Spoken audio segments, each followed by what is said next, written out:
Simulan na po natin ang ating pagsamba sa araw na to. At para po sa ating call to worship, makikita po ito sa Psalm 119 verses 113 to 120. And it says, I hate the double-minded, but I love your law. You are my hiding place and my shield. I hope in your word. Depart from me, you evildoers, that I may keep the commandments of my God. Uphold me according to your promise, that I may live, and let me not be put to shame in my hope. Hold me up, that I may be safe, and I have regard for your statutes continually. Your spurn, O Lord, go astray from your statutes, for their coming is in vain. All the wicked of the earth you discard like dross. Therefore, I love your testimonies. My flesh trembles for fear of you, and I am afraid of your judgments. Manalangin po tayo. O Diyos, dakila ka Panginoon, maraming salamat po sa araw na to. Salamat po Panginoon sa opportunity na binigay mo sa amin upang makapagsamba kami sa iyo sa Espiritu at sa katotohanan. O Lord, nawa ang iyong Espiritu, ang iyong banal na Espiritu ay nandito po sa aming kalagitnaan ngayon, Panginoon, at nawa, Panginoon, kayo po ay mapapurihan namin sa araw na to. O Diyos, dalangin po namin ay mga kapatiran na hindi pa po nakarating. Ikaw nawa po, Panginoon, mag-iingat sa kanila na makarating po dito sa bahay-sambahan na ligtas sa anuman kapahamakan. O Diyos, ang araw nito ay para sa iyo. Ang araw na ito, Panginoon, ay dinadakila ka namin at ikaw po, Panginoon, ay aming sinasamba. Nawa, O Diyos, ikaw ang mapapurihan po, Panginoon. Ito po ang aming samot dalangin sa pangalan ni Jesus. Amen. Natawagan na po ang praise and worship team.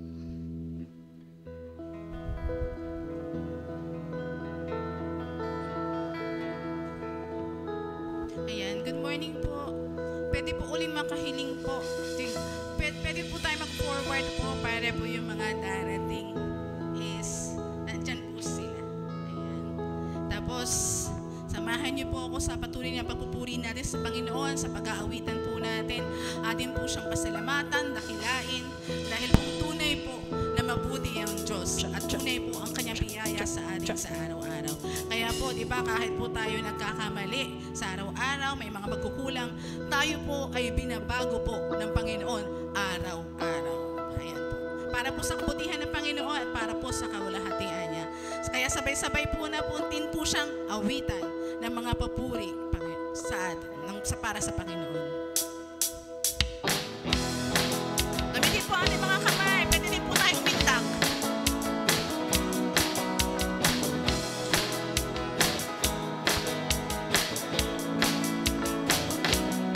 Binabago mo ako araw-araw.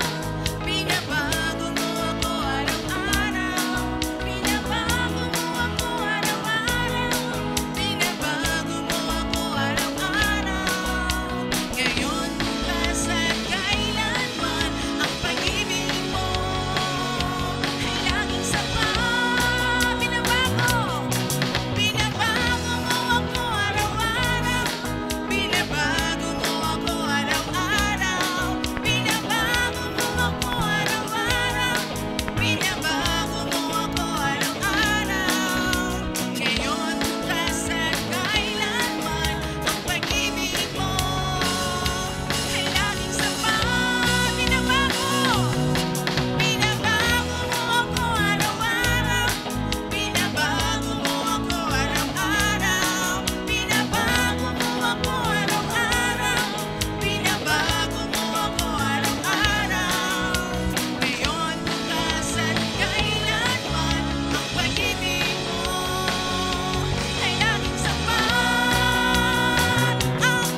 presensya mo, babad sa iyong salita, tulad ng isang usa na laging uhaw sa'yo. Ay sarap-sarap, ay sarap-sarap pa rin sa'yo, o Panginoon. Ang mga pagpapala mo'y lubos-lubos. Minsan ang ating kaaway, pilit natin natangay ang damdamin. At sa ating pagpupuri, ako'y lubos na lahat nagustuhan. Ang kailangan naman lang ay babad sa presensya mo, babad sa iyong salita, babad ang sikreto mo kung bakit ako masaya. Ang kailangan mo, babad sa presensya mo, babad sa iyong salita, tulad ng isang isa na laging uhaw sa'yo, tulad ng isang usa na laging uhaw sa'yo, tulad ng isang usa na laging uhaw sa'yo, na laging uhaw sa'yo, na laging uhaw sa'yo. Palakpakan po natin ang Panginoon. Tunay, Panginoon, na ang sekreto po ng pagiging Kristiyano ay hindi madali. Pero dahil nandiyan ang presensya mo, ang kailangan lang po namin talaga, Panginoon, is magbabad po sa iyong presensya, sa iyong salita. Iyon po ang sekreto ng bawat isa, Panginoon. Maraming salamat, Panginoon, dahil sa hindi mo kami pinapabayaan sa araw-araw. Nandun ang protection mo sa amin, O Lord God. Kaya po, papasalamat kami, napupuri po kami dahil sa sukdulang biyaya mo na binibigay niyo po sa amin, Panginoon.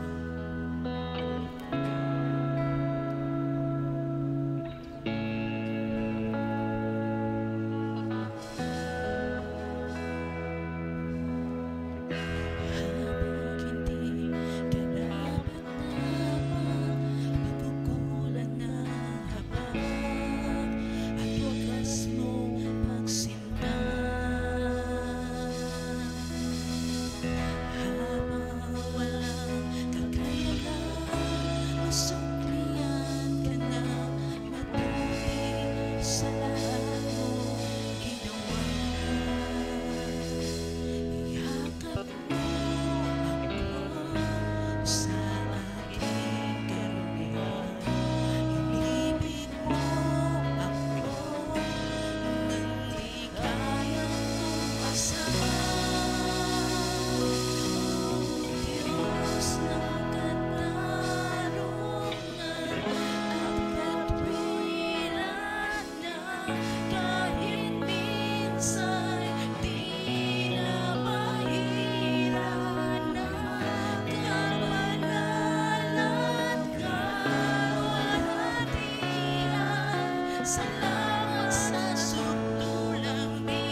siyang kamay sa kadiliman at nariyan ka sa gitna ng kaguluhan. Ika'y aking kaibigan, o Diyos aking Ama, at ako'y buhay sa kabutihan ng Diyos. Ika'y tapat sa habang buhay. Ika'y mabuti magpakailanman. Hanggat ako'y nabubuhay,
tayo po ay dumako sa presensya ng ating Panginoon. Tayo po ay makipagniig sa Kanya sa araw na ito. Salamat po, Ama, sa pagkakataong ito na kami ay magkasama-sama. Lahat po ng blessings na binigay niyo this week, Lord God, inilalahad po namin at aming idinadako sa araw na ito upang ipagpasalamat, Lord God. Salamat po, Lord God, sa lahat ng struggles, sa lahat po, Lord, ng experiences, and even, Lord God, yung mga pagsubok na binigay mo sa amin sa nakaraang linggo, Lord God. Salamat po sa mga lessons na binibigay mo, Lord God, sa pagsambit mo sa amin, Lord God, sa pakikiusap mo through these struggles and challenges, Lord God. Thank you for testing our faith, Lord God, na even more magtiwala sa iyo sa nakaraang linggo, Lord God. Kung kami man po ay nakaranas ng sakit, nakaranas po, Lord God, ng pang-api or even sa mga sa hirap sa trabaho at sa pamilya, Lord God. Salamat po, Lord God, sa pangakong hindi mo kami bibitawan at yun nga po ay nagpapatunay sa aming pagpunta rito, Lord God. At muli po kami sumasamba at nananalangin, Lord God, sa iyo through this church, Lord God, at sa bawat isang personal na pakipagnig sa inyo. Pinapasalamatan po namin, Lord God, ang pag-iingat mo papunta sa simbahan ito. Salamat po sa bawat isa, Lord, na talagang nagsisik po, Lord God, ng iyong presensya, Lord God, through this community, through this church, and the fellowship that we have, Lord God. Salamat po sa pag-iingat po, Lord God, na makapunta rito ang sino man, Lord. Patuloy mo po silang ingatan sa mga taong papunta po dito, Lord God, sa simbahan mo. Salamat, Lord God, at pinapanalangin namin ang buong linggo na paparating, Lord God, nawa po ay mas masigla po namin kakaharapin, Lord God, kung ano man po ang nasa harapan at paparating pa sa amin. May it be sakuna, may it be hirap sa pag-aaral, sa trabaho, Lord God, challenges po sa pakikitungo sa mga tao, Lord God. Puspusan mo po kami ng grasya, Lord God, upang aming itong isaboy din, Lord, sa aming mga makakausap sa kapaligiran namin, Lord. Salamat po, Lord, sa tunay na pag-iingat mo sa amin, hindi lang sa physical, kundi sa mental na aspeto, Lord God.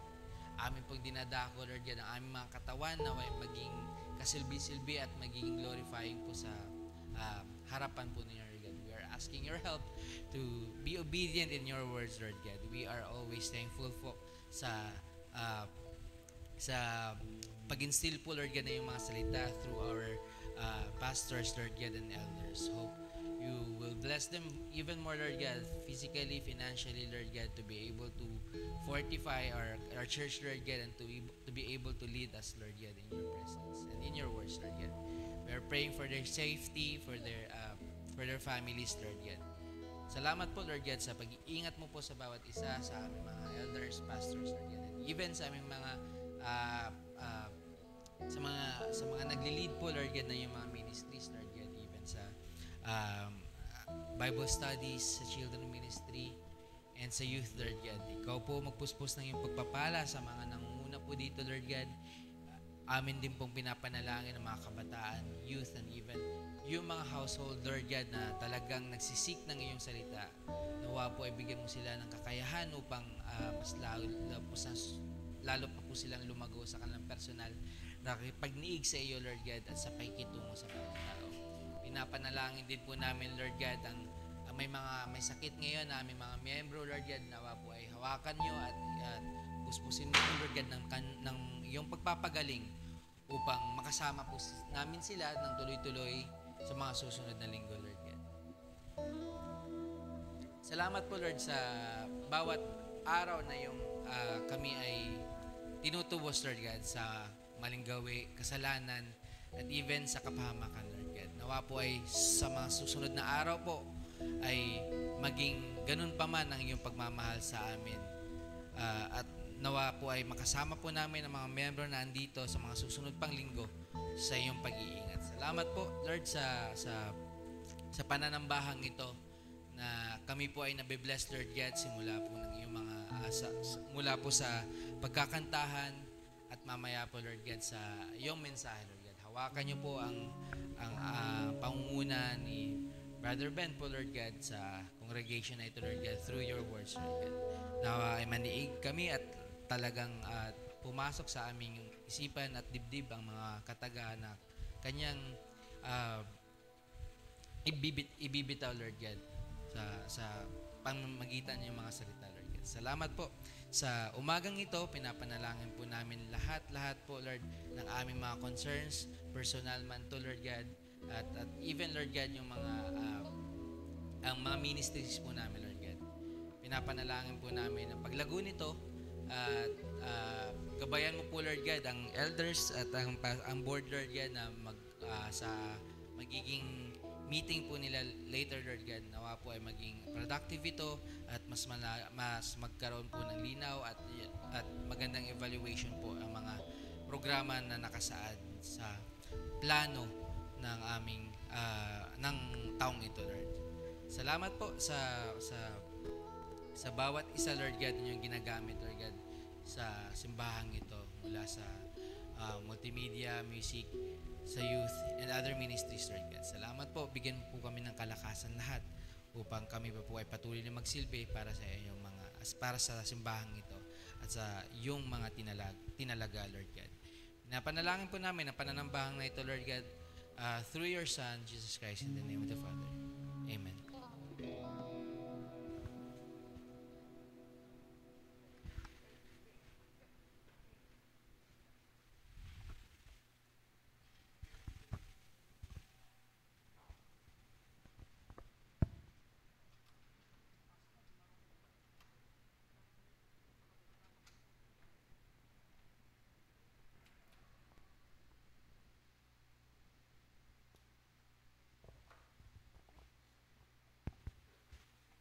Magandang umaga po sa ating lahat.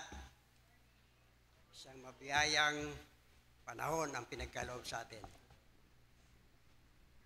Ang ating pong tema, nagpapatuloy sa buwan ito, Praying Like the King. It is another challenging topic. If we can pray like the Lord Jesus, our King, can we imagine what kind of powerful prayers we can say? And that's what we'd like to delve into this morning. Nanalangin po tayo. Praise the Lord. Purihin ka, O Diyos. Salamat nga po sa mabiyayang araw na to na pinagkaloob mo sa amin upang pahintulutan kaming muli magtipon, magpuri sa iyo, Panginoon, manambahan, at magkaisa, Panginoon, sa piling mo. Salamat po sa lahat ng biyayang tinatamasa namin na kung minsan hindi na po namin napapansin, Panginoon. Tulad lamang po ng kakayahang bumangon sa umaga, Lord God. Na hindi na kami nag-iisip kung ano pa man ang mangyayari sa buong maghapon, Lord. Salamat maging sa tubig na aming iniinom, sa hangin na aming inihinga, Panginoon. Dahil ito po ay lahat ay kaloob mo. Uli po, Lord, hinihiling namin ang iyong pagsubaybay, iyong paggabay, sa amin pong pagtalakay sa topic nito ngayong umaga, na buksan mo ang aming mga puso at kaisipan upang maintindihan namin, amin pong maisa puso, Lord God, at maipamuhay, Lord God, upang sa ganon ay magbigay kami ng kapurihan sa pangalan mo. Salamat po, O Diyos, magsilbi po sana kaming liwanag sa iba, Lord, tulad ng pagbigay mo sa amin ng iyong liwanag. Purihin ka po, O Diyos, sa ngalan na Jesus. Amen. As I told Pastor Kit, wala siya rito As I told him after his sermon the other Sunday, that was in June 9, I will find it difficult to add to his already exhausted discussion about prayers. And I really struggled. In fact, mabuti na lamang binigyan ako ng sapat na panahon upang makaiyak sa Diyos, magabayan sa pagkumpleto nitong ating pag-uusapan ngayong umaga. One thing though that struck me with what he said was, what is in the heart of Jesus? And that is where we can pattern our prayers from. Many years ago, in a office Bible study that we were facilitating in Caloocan, together with Pastor Pong and Kuya Bok, I was asked by one of the attendees how she was to pray. And immediately I responded pray from the heart. I had observed that many of us mouth prayers that are different from what we really have stored in our hearts. We are somehow ashamed to speak out what we want as we deem it selfish or perhaps even a self-centered prayer, forgetting that God sees our hearts and therefore already knows what we want to pray for even before the words form in our minds. We can be open with God with our true intentions when we have established a right relationship with Him. And that's exactly what God wants from us, a loving relationship with Him. God's word in Psalms 37 verse 4 commands us to delight in Him. Delight yourself in the Lord, and He will give you the desires of your heart.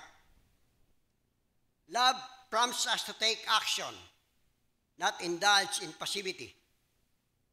Because of His great love for us and for the sake of restoring our relationship with Him, which was broken by the disobedience of Eve and Adam, God in the person of Jesus Christ came near us. Thus, Psalms 37:4 expresses God's desire that as we delight in the Lord, He awakened the desires within us that reflects God's heart. God desires to pamper us.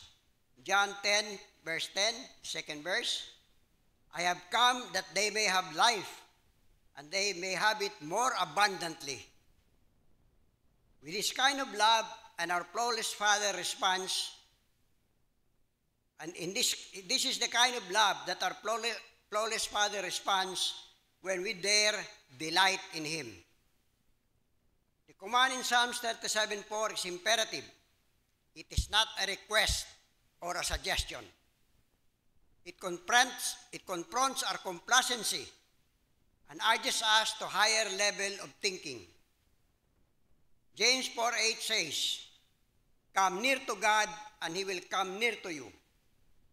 Wash your hands, you sinners, and purify your hearts, you double-minded. Encourages us to come near to God, and as we draw closer to God, He comes close to us. When we dare delight in the Lord, He not only gives us the desires of our hearts, He becomes our desire. Ulitin ko lang po.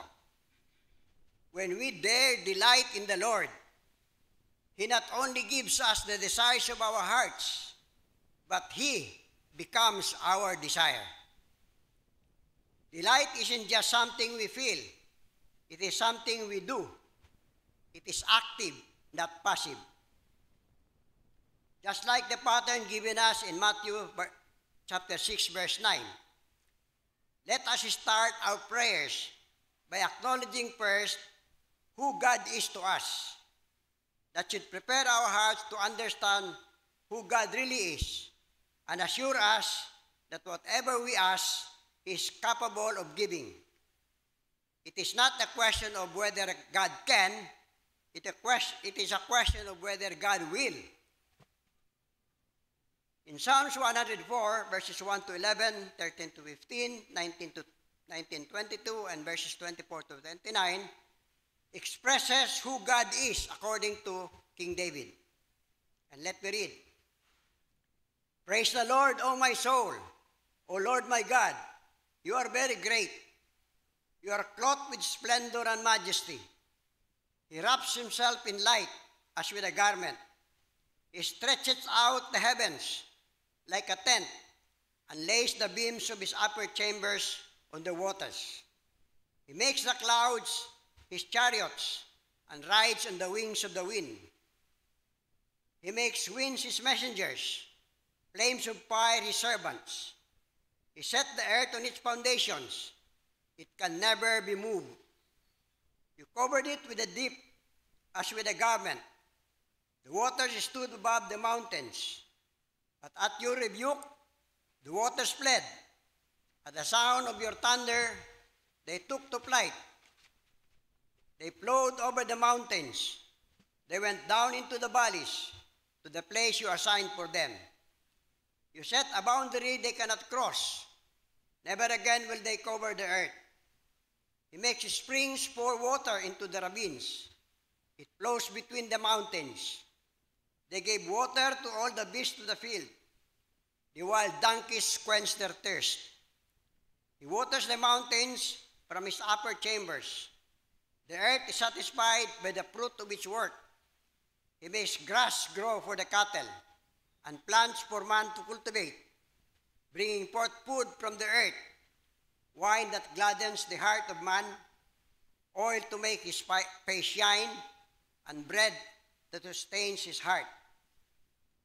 The moon marks off the season, and the sun knows when to go down. You bring darkness, it becomes night, and all the beasts of the forest prowl. The lions roar for their prey and seek their food from God. The sun rises, and they steal away. How many are your works, O Lord? In wisdom you made them all. The earth is full of your creatures. There is the sea, vast and spacious, teeming with creatures beyond number, living things both large and small. There the ships go to and fro, and the leviathan which you formed to frolic there. These all look to you to give them their food at the proper time. When you give it to them, they gather it up. When you open your hand, they are satisfied with good things. When you hide your face, they are terrified. When you take away their breath, they die and return to the dust. So ito po yung description ni David kung sino ang Diyos. Kumbaga, wala pong hangganan ang kakayahan ng Panginoon. Kung matututo lamang tayong lumapit ng may pagtitiwala. As we come to know who God is in our hearts, we draw close to Him and begin to know what is in His heart. By His Spirit in us, we can begin to know what is in His mind. For the Spirit searches the mind of God. 1 Corinthians 2, chapter 2, verse 10 to 11 says, But God has revealed it to us by His Spirit. The Spirit searches all things, even the deep things of God. Who among men knows the thoughts of men, except the man's spirit with him? In the same way, no one knows the thoughts of God, except the Spirit of God. Also, when we become accustomed to the prayers in Scriptures, our thoughts and emotions are carried to God when we expectantly and humbly pray the prayer of Scriptures. We open our hearts and lives to deeper faith, renewed strength, fresh blessings, and God's power, making Romans chapter 9, verse 39, nothing will be able to separate us from the love of God that is in Christ Jesus, an assured reality. John chapter 10, verses 28 to 29 says, and it further assures us, I give them eternal life, and they shall never perish. No one can snatch them out of my hand. My Father, who has given them to me, is greater than all. No one can snatch them out of my Father's hand. Pansinin po natin yung John chapter 10, 28 to 29. Sa unang bahagi, sabi ng Panginoong Hesus, I give them eternal life, no one can snatch them out of my hand. Wala makapag-aalis sa kanyang kamay, sa kamay ni Hesus. Sa pangalawang bahagi, sabi niya, my Father who has given them to me is greater than all. No one can snatch them out of my Father's hand. Sa unang bahagi, sa kamay ni Hesus. Sa pangalawang bahagi, sa kamay ng Ama. So, sino si Hesus? So, kung paglilimian lang po natin yan, makikita natin yung katotohanan ng ang Panginoong Hesus at ang Ama ay iisa. So, how close are you to God? Do you always desire to be in His presence at all times? Do you have the attitude of being prayerful or in prayer at all times? 1 Thessalonians 5:17 says, pray unceasingly. Hindi po ibig sabihin niya na tuloy-tuloy ang pananalangin natin. Wala na tayong ginawa kundi manalangin. Kundi nandun po to sa attitude of prayer. Na maya't maya, tinataas natin sa panalangin sa Diyos ang ating pangangailangan, ang lahat ng ating kagustuhan. Attitude of prayerful. Are we always conscious of abiding in Him and His Word abiding in us? Are we that sensitive to God that we are obedient to His every bidding and stop in our track if what we intend to do is not according to His will? I've experienced so many times His intervention when I'm about to do things that are of my flesh rather than of His will. Bigla na lang po, parang binubuhusan ako ng malamig na tubig. Ititigil ko yung gusto kong gawin. Hindi ko na lang po may detalye sa inyo, sa ibang pagkakataon siguro. And the moments I neglect His urging proves to be a disaster. Tinuturuan po ako ng patience. Pero itong pong pagkakataon na to, itong nakaraang mga buwan, nagkulang ako ng pasensya. Bibigyan ko po kayo na halimbawa. Yung pong aking pensyon kasi sa US, dinideposito ng SSS sa Bank of America. Tapos binigyan ako ng ATM card, ng Visa card. Hindi ko napansin, expired yung aking Visa card. Ito nakaraang Abril. So hindi ako makawithdraw ng pera. Mayo, Hunyo. Umasa na lamang ako dun sa bigay, sa tulong po ng BCFC. Salamat sa BCFC, yung love gift po ng BCFC. Yung po kaya ako nakapunta rito, may pamasahe ako. Dahil lamang sa hindi ako nakapaghintay. Kasi nakausap ko ng Bank of America, sinabi sa akin na meron ng ipinadalang card. Hindi ko pa natatanggap. June 7 na wala pa. Tapos sabi ni BJ, may dumating ng card dito. Ang problema, dahil hindi nga dumating ng June 7, tumawag ko sa Bank of America, sinabi ko, wala pa yung card. So ang ginawa nila, kinancel yung card na ipinadala para magpadala ng bago. Eto ko ngayon, pulube. Praise the Lord. No? So, dahil lamang sa kawalan ko ng pasensya. And yet, urging na ako sa Diyos. Tinuturuan na ako ng pasensya at ng kapakumbabaan, ng humility. Pero napakahirap na lesson. Kasi mayabang po ako eh. Mataas ang pride ko. In fact, nasabi ko na yon sa isa kong matalik na kaibigan. Hindi ako hihingi ng tulong sa mga anak ko. Kung mag-aabot sila, tatanggapin ko. Pero hindi ako kusang manghihingi. Ayokong mawala yung dignidad ko. Yung pagiging ama. Ayokong mawala sa akin yung hindi pride kundi yung tingin ko sa sarili ko. Yung pagrespeto ko sa sarili ko, ayokong mawala. Kaya sabi ko, hindi ako manghihingi, maghihintay ako kung abutan ako. Praise the Lord. So, yun po yung lesson na natandaan ko. Dahil nga po dito, nung ginagawa ko itong lesson na to, nasasaktan ako. Na tinatamaan ako eh. No? Na somehow, hindi ako naging sensitive sa urging niya. Antay ka lang. Nawala yung pasensya, nawala yung tiwala ko. Yet, as Paul says, I too cannot claim that I have arrived, but I'm still a work in progress. Oh, by the way, kausap ko na naman po yung bangko kagabi.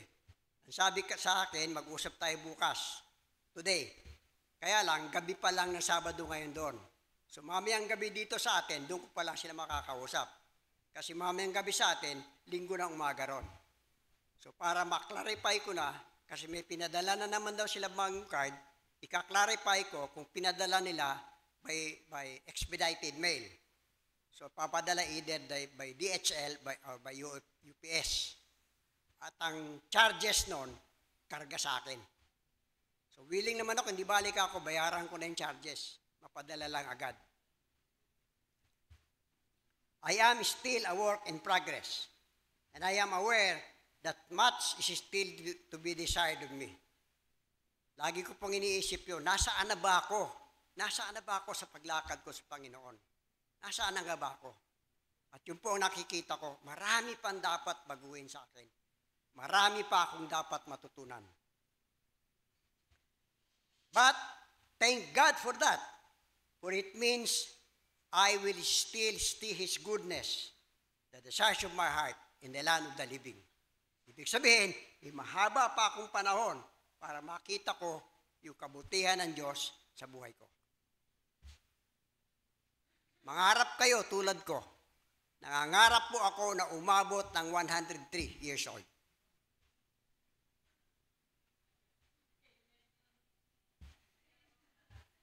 Malapit na. 27 years na lang. I am still confident of this. I will see the goodness of the Lord in the land of the living. That's Psalms 27 verse 3. Like Paul, we need to persevere and press toward the goal, to win the prize for which God called us heavenward in Christ Jesus. As we come to know God more, as He reveals Himself to us, let us also scrutinize our hearts and see if there are still things that are offensive or displeasing to God. As the Bible says, out of the heart comes all wickedness. Mark chapter 7, verses 21 to 23 says, for from within, out of man's hearts, come evil thoughts, sexual immorality, theft, murder, adultery, greed, malice, deceit, lewdness, slander, arrogance, and folly.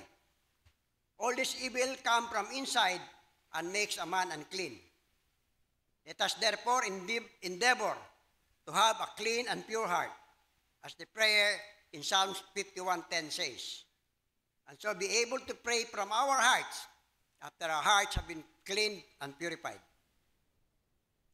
Let's be careful to observe what we store in our hearts. Ano ba yung mga itinatago natin sa puso natin? Minsan yung sama ng loob, tinatago natin sa puso natin. Nakikipagbitian tayo, plastic. Dahil sa loob ng puso natin, masama ang loob natin talaga. Ingatan po natin, ano ang tinatago natin sa puso natin. And as we pray God's word from our hearts, the Holy Spirit will breathe new life into our prayers and into us as well. Let's consider some of the prayers in the Bible. We have started with acknowledging God with the prayer of David in Psalms 104. We'll go on with other examples for specific reasons. Let's make these prayers our own pattern, and we will never regret it. And it won't be long that we will discover that God is moving to meet us. God's omnipotence, let's recognize God's omnipotence in Jeremiah chapter 32, verse 17 to 22. Ah, sovereign Lord, you have made the heavens and the earth by your great power and outstretched arms. Nothing is too hard for you. You show love to thousands, but bring the punishment for the father's sons into the laps of children after them. O great and powerful God, whose name is the Lord Almighty, great are your purposes, and mighty are your deeds. Your eyes are open to the ways of man. You reward everyone according to his conduct, and as his deeds deserve. You perform miraculous signs and wonders in Egypt, and have continued them to this day, both in Israel and among all mankind, and have gained the renown that is still yours. Hindi po natin binobola ang Diyos sa pagpupuri natin, kundi kinikilala natin sino siya at kung ano magagawa niya sa atin. Exodus 15:11. Who among the gods is like you, O Lord? Who is like you, majestic in holiness, awesome in glory, working wonders? Knowing who God is in our hearts builds the confidence in our prayers. Knowing is different from hoping. Sometimes we may be praying and hope that we will get what we are praying for.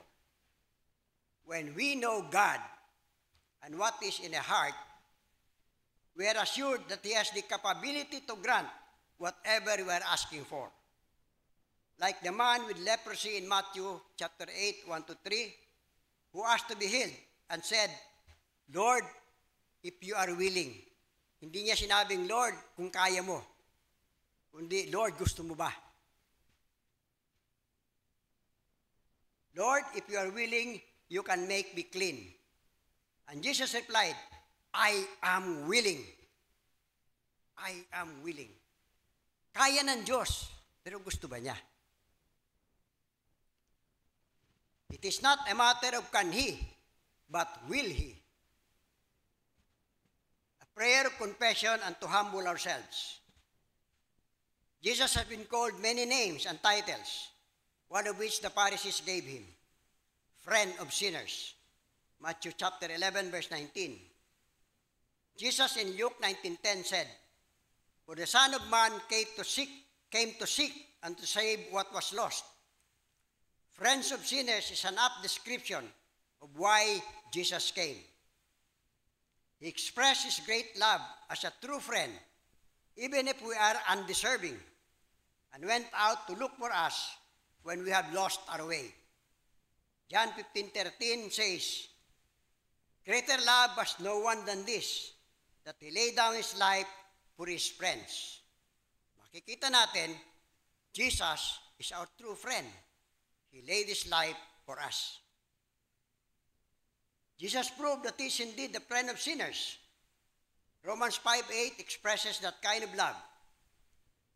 But God demonstrates His own love for us in this. While we were still sinners, Christ died for us. Are we friends of Jesus? What kind of friend are you? As a true friend, we ought to care for our relationships. Are we mindful of things that could hurt our relationship with one another? With the things we say, for instance, baka nakakasakit tayo ng damdamin. Ingatan natin na ating masalita. Or that could cause a separation or a breakup. Nothing has caused more pain to Jesus than sin. Hebrews chapter 10, verses 22 to 23 says, It encourages us to draw near to God. Let us draw near to God with a sincere heart, in full assurance of faith, having our hearts sprinkled to cleanse us from a guilty conscience, and having our bodies washed with pure water. Let us hold unswervingly to the hope we profess, for He who promised is faithful. Always bear in mind that it is the Lord who is always faithful to us, even in our unfaithfulness. Remembering how much our sin cost Jesus will help us be a better friend to Him. Our real condition is expressed in these verses. 2 Samuel 7:20. What more can David say to you? For you know your servant, O sovereign Lord. Alam na ng Diyos kung ano tayo. Bakit pa natin ipagkakaila? Alam na ng Diyos kung ano nasa puso natin. Ba't hindi pa natin sabihin? Bakit nagpapalusot pa tayo? Bakit humahanap pa tayo ng excuse? Ba't hindi lalaan tayo maging totoo sa Diyos? Humility is a necessary key to answered prayers. Let me repeat that. Humility is a necessary key to answered prayers. Psalms 31:10 says, Sin has drained my strength. I am wasting away from within. Psalms 40 verse 12, My sins pile up so high that I cannot see my way out. When we humbly admit our sins, it is easier for us to accept His judgment of sin and the discipline He gives, knowing His judgment is justified and we are deserving. Let's accept discipline wholeheartedly. Ang pagdisiplina ng Diyos sa atin, para sa ikabubuti natin, hindi para sa ikasasama. Kinakapos tayo, part ng disiplina ng Diyos natin yun. Matuto tayong maghintay. Matuto tayong manampalataya. Napipigilan yung blessing, part yun ng disiplina. huwag nating paghimutukan. Matuto tayo sa disiplina na yon. Maghintay at manalig sa Diyos. It is for our good that we humbly confess our misdeeds, as the psalmist reminds us in Psalm 66, verse 18. If I had cherished sin in my heart, the Lord would not have listened. If I have cherished sin in my heart, the Lord would not have listened. Yung pong kawalan natin ng pananampalataya, kasalanan po yun dahil sinasabi natin hindi totoo ang Diyos sa pangako niya. Matuto po tayong magantay. Umasa.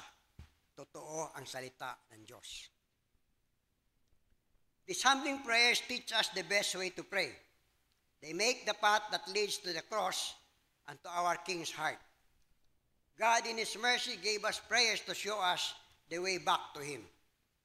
God's word assures us of His wondrous grace and unending mercies. Psalms 51 verse 7 to 9 says, and this is a kind of prayer that we should learn. Purify me from my sins, and I will be clean. Wash me, and I will be whiter than snow.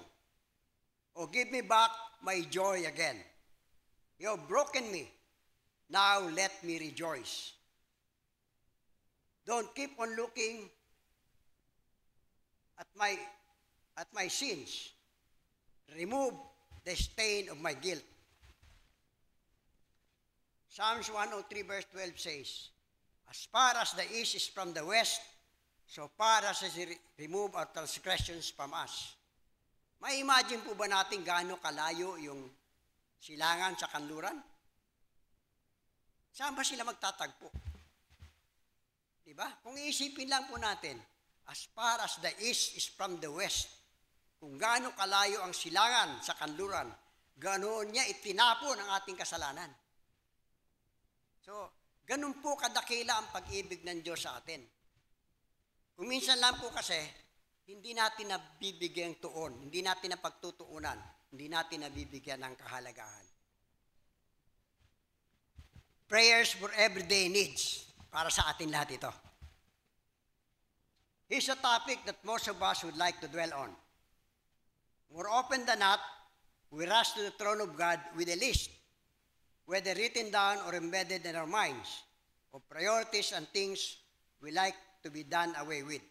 Ulitin ko po, no? More often than not, we rush to the throne of God with a list. May listahan na tayo. Whether written down or embedded in our hearts and our minds, of priorities and things we like to be done away with. Nakalista na kagad. Ano yung mga gusto kong sabihin sa Diyos? Either nakasulat o nasa isipan natin. And more often than not, we immediately blurt out what we have in mind. So pag lapit natin, agad na natin sinasabi, O Diyos, itong kailangan ko. We blurt out what we have in mind. Our needs for healing, for resources, for mending of broken relationship, for home improvements, for school activities, for problems at work, problems in the home, and even the desire for pleasures like vacations and entertainment. And with our haste, we tend to forget that we were able to get up this morning and are able to come to the grace of God. So, sa pagmamadali nating ipanalangin yung mga kailangan natin, nakalimutan nating magpasalamat na tayo nagising pa itong umagang to at tayo ngayon ay nagtitipon dito. In our insurance days, nung kami po ay nasa insurance pa ni Kuya Bok, ni Kuya Pong, we had what we call a mortality table. That means the numbers of death expected per year. So, napo-forecast na po ilan ang inaasahang mamatay sa loob ng isang taon. In the Philippines, about 2,000 people are expected to die every day. Araw-araw. Ang inaasahan po, 2,000 Pilipino ang mamamatay. Araw-araw. Hindi tayo kasama ron. Andito tayo eh. Di ba? Pasalamat natin sa Diyos yun. Pero yun po, para makita lang natin, 2,000 Filipinos die every day. Every day. Araw-araw may namamatay. Salamat sa Diyos, hindi pa tayo napapabilang doon. Expected po yan, ha? Inaasahan yan. Kasi nga sa insurance, pinoproject na nila ilan ang mamamatay para nakakapag-project na sila magkano ang babayaran. Napagtatabihan na nila yung babayaran. Ganun po ang takbo na insurance. The fact that we are here today means we are not included in the number of expected deaths yesterday. What about today? Have we thanked God about that? We tend to forget God, and foremost in our minds is ourselves, our needs. Usually, we thank God only at the end of the day, at the end of our prayers. Even as we come before Him, our minds are already filled with the anxieties of this earth. The Bible, though, encourages us to come boldly to the throne of our gracious God. Hebrews chapter 4, verse 16 says, "Let us approach the throne of grace with confidence, so that we may receive mercy and find grace to help us in our time of need." Let's mind our approach, though we recognize whose presence we are coming to. What do we do when we approach someone in authority? We knock at the door and say our greetings. First, then before we are invited to come in and be seated. But with God, we just crash in and hurriedly say our petitions, remembering that we have other things to do. Reading through the Gospels, we see Jesus always praying, not to dispense with the troubles besetting him, but to commune with the Father, to be in God's presence. Shouldn't we do likewise? Enjoy being in God's presence? Here's a picture of what we do. We come bursting in even without knocking, making all our wants and wishes known at once. It is a good thing that Jesus has not only brought peace between us and God, but He has also given those who trust in Him a new identity. As John 1, 12-13 says, at huwag po natin kalimutan to, "Yet, to all who receive Him, to those who believe in His name, He gave the right to become children of God. Children born not out of natural descent, nor of human decision, or a husband's will, but born of God." Those who believe in Jesus, those who have received Him in their hearts, are children of God. Kung anak ka, magkakaitan ka ba? Tayo, mga magulang tayo, nagkakait ba tayo sa anak kung meron din lang? Di ba hindi?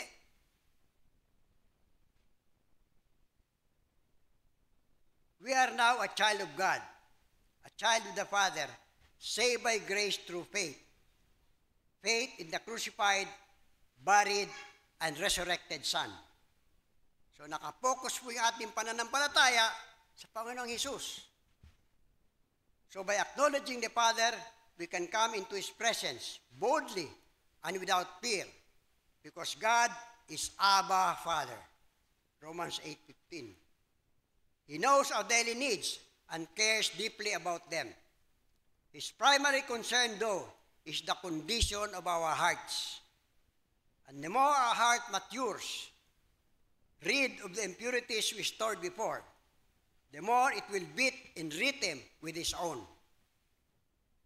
Hebrews chapter 6, 1-2 says, "Therefore, let us leave the elementary teachings about Christ and go on to maturity, not laying again the foundation of repentance from acts that leads to death, and of faith in God, instructions about baptisms, the laying on of hands, the resurrection of the dead, and eternal judgment." God wants us to mature and grow in our understanding of what it means to have a relationship with Him. God wants us to grow in our understanding of what it means to have a relationship with Him. Prayers about everyday needs, should help us maintain proper perspective. Our life's concern should not only be about things necessary for life on earth, but also for our deepest need, a growing relationship with our Father in heaven. So our daily prayers should not only be concerned on what is our needs in earth, but for our deepest need, a growing relationship with our Father in heaven. Jesus make this our priority for our living. But seek first His kingdom and His righteousness, and all these things will be given to you as well. Matthew 6:33. Napakaraming beses nating narinig yan. Seek first the kingdom of God. Hanapin muna natin ang paghahari ng Diyos sa atin. Ang kaharian ng Diyos sa atin. God wants us to bring our everyday needs to Him with faith and expectation, so that we will live in loving dependence on Him and know the blessing of being caught up in His purposes. God wants us to bring our everyday needs to Him in faith and expectation, so that we will live in loving dependence on Him and know the blessings of being caught up in His purposes. He is the author of life, Acts chapter 3, verse 15, and we exist for Him and because of Him. In His kindness, He wants to bless us and draw us near with love that gives life to our souls. There is no blessing greater than God. Let us bear in mind that prayer is not a business transaction. No? Hindi po ito, o Diyos, nalangin ako bigay mo ito. O Diyos, ito sa'yo, itong bigay ko sa'yo, akinin sa akin. Hindi ganon. Prayer is not a business transaction. Saan na ba? In prayer, at our point of greatest need, we can encounter God and receive His presence. A quote in Facebook says, "If all you have is God, then you have everything you need." If all you have is God, then you have everything you need. Prayers for guidance and direction. Who among us do not need spiritual guidance? Sino sa atin dito hindi na nangangailangan ng guidance? Wala. Praise the Lord. We make decisions every day, and the best action would be to pray for guidance before making any decision, to avoid mistakes and the dire consequences. Kamukha po nangyayari sa akin. Kung natuto lamang po kung manalangin at maghintay, hindi sana po ko nahihirapan. In the scriptures, we see God guiding His people through all kinds of circumstances. He led Israel through the wilderness, protecting them from the heat of sun with a pillar of cloud in the day and a pillar of fire at night to light their way through the darkness. Exodus 13:21. He sent angels to lead Lot and his family out of Sodom before He destroyed it in Genesis 19:16. Peter was let out of prison, Acts 12:7. God is described as a shepherd both by David and Isaiah, Psalms 23 and Isaiah 40:11. The Bible's message is clear and comforting. Our Heavenly Father cares deeply about the intimate details of our lives. God's guidance stems from our established relationship with Him. So yung pong patnubay ng Diyos ay manggagaling sa ating relasyon sa Kanya. Kaya po, lagi kong tinatanong ang sarili ko, meron ba akong tamang relasyon sa Diyos? Our shepherd wants to take care of us, feed us, carry us on His arms, hold us close to His heart, and gently lead us. Isaiah 40, verse 11. We are to pray without ceasing, 1 Thessalonians 5:17, meaning we are to adopt an attitude of being prayerful at all times. It is impossible for us to discern God's leading in our lives without prayer. Hindi po natin matututunan yung patnubay ng Diyos kung hindi tayo nananalangin. As with prayers for everyday needs, the Bible's prayer for guidance like Psalms 25. Ito po yung model ng prayer for guidance and direction. And they are relational prayers. Relational prayer doesn't seek God's will. It seeks His space as will. Hindi lang natin hinahanap ang kalooban ng Diyos, hinahanap din natin ang mukha ng Diyos. We come face to face with God. Relational prayer puts us in a place where the Lord can help us discover His leading and us responding with deeper obedience and love. In Isaiah 30:15, God reminded His people to return to Him and rest in Him to be saved. In quietness and confidence is your strength as we pray and fast. Mukha pong mahirap tayo ron. As we pray and fast, fresh strength flows into us as we wait before Him in His Word. The temptation we always encounter is to run our own lives, then ask God to bless us. We make decisions and take action and then ask God to bless our action. It should be the other way around. Manalangin muna tayo for guidance. David prayed, "O Lord, I give my life to you. No one who trusts in you will ever be disgraced. But disgrace comes to those who try to deceive others. Show me the right path, O Lord. Point out the road for me to follow. Lead me by your truth and teach me, for you are the God who saved me. All day long I put my hope in you." Psalms 25. The Bible's prayers for guidance and direction all have dependence as their starting point. In every instance, God matters more than what is asked, even though the request may be urgent. Our shepherd wants us near Him, especially when we don't know which road to take. Psalms 43, verse 3 says, "Send on your light and your truth. Let them guide me. Let them lead me to your holy mountain, to the place where you live. There I will go to the altar of God, to God, the source of all my joy. I will praise you with my harp, O God, my God." We cannot thank God enough. If we consider what He does gives us, we will be overwhelmed. Just one element alone, oxygen, the air we breathe. What happens to us when there is a lack of the supply of oxygen? We will die of asphyxiation, our internal organs deprived of oxygen. We fail to recognize the mechanism God put into effect in His creation. For instance, the smoke from the exhaust of vehicles or the air we exhale, yung hinihinga natin, that's carbon dioxide, which is detrimental to health.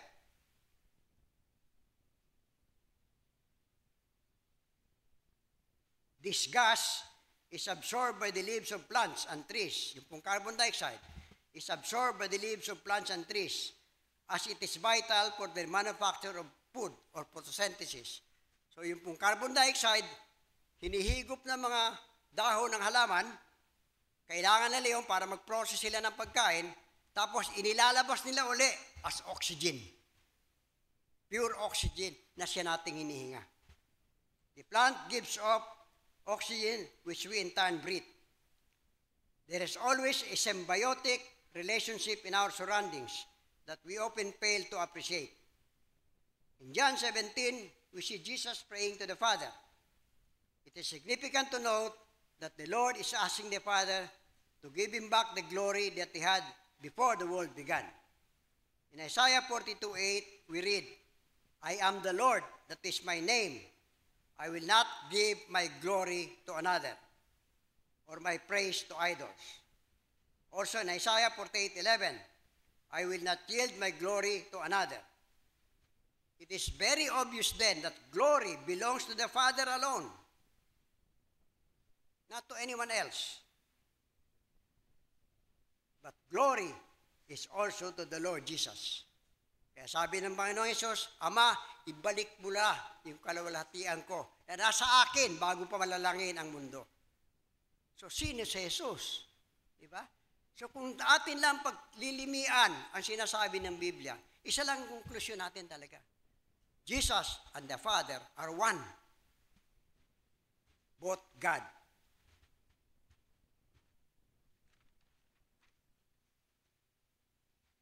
Observe also that the prayer of Jesus in John 17 is all about us.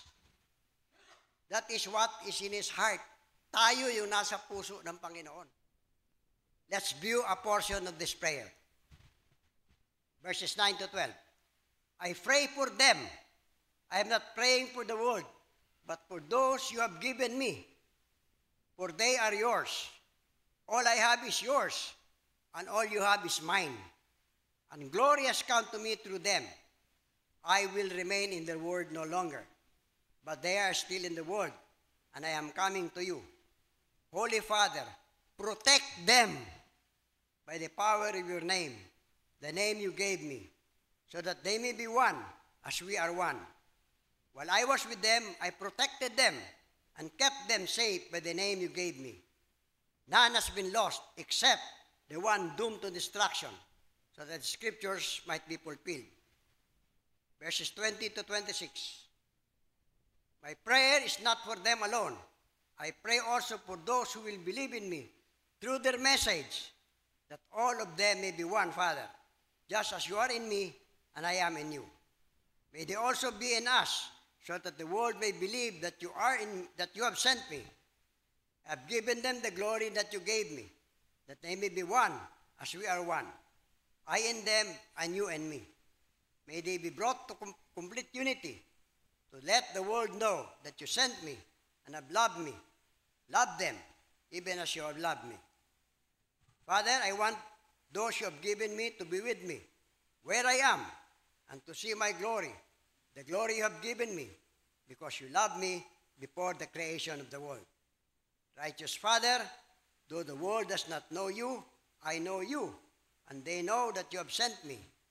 I have made you known to them, and they will continue to make you known, in order that the love you have for me may be in them, and that I myself may be in them. Ang panalangin ng Panginoon, sumaatin siya. Sumaatin ang pag-ibig ng Ama, sumaatin ang Panginoong Hesus. So, lagi na po, tayo ang nasa puso ng Panginoon, hindi ang sarili niya. Praying the prayers of God's Word will help us delight in Him and discover new vistas of hope and joy. God bless you as you pray.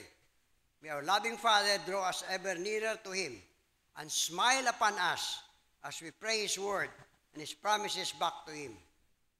In Jesus' name, Amen. Let's pray. Praise the Lord. Purihin ka, Diyos. Hindi ka nga po nagkulang, Lord, sa lahat ng bagay. Maging sa pananalangin, Panginoon, binigyan mo kami ng pattern, ng modelo, Panginoon. Kung amin lamang pong babasahin ang mga salita mo, makikita po namin mga panalangin na gusto mong ipanalangin namin, Panginoon. Kaya sana po, Lord, pagtuunan po namin ng pansin ang pagbasa ng Biblia, Lord, upang matutunan namin ang mga bagay na gusto mong mangyari. Salamat po, Diyos, sa dakilang pag-ibig mo. Kahit hindi kami karapat-dapat, Panginoon, kamukha po ng kinanta namin kanina, sa kabila ng aming karumihan, Panginoon, tinanggap mo kami, niyakap mo kami, O Diyos, dahil kami inari mong mga anak mo. Salamat po, Panginoon. Kaya po muli, tanggapin mo ang aming taus-pusong pasasalamat, Panginoon, ang aming pagsamba sa iyo at pagkilala at pagsasabi, wala kaming kikilalaning ibang Diyos maliban sa iyo. Salamat po, O Diyos, patubayan mo po kami patuloy, Panginoon, sa aming paglakad sa mundong to. Subaybayan mo kami, Panginoon, gabayan sa aming paglakad upang matutunan namin ang mga bagay na dapat namin gawin at masumpungan po namin ang pagpapala mo, Panginoon, upang pong masapatan ang lahat na aming pangangailangan. Salamat po, O Diyos. Iyo ang kapurihan, Panginoon. Sa ngalan ni Jesus.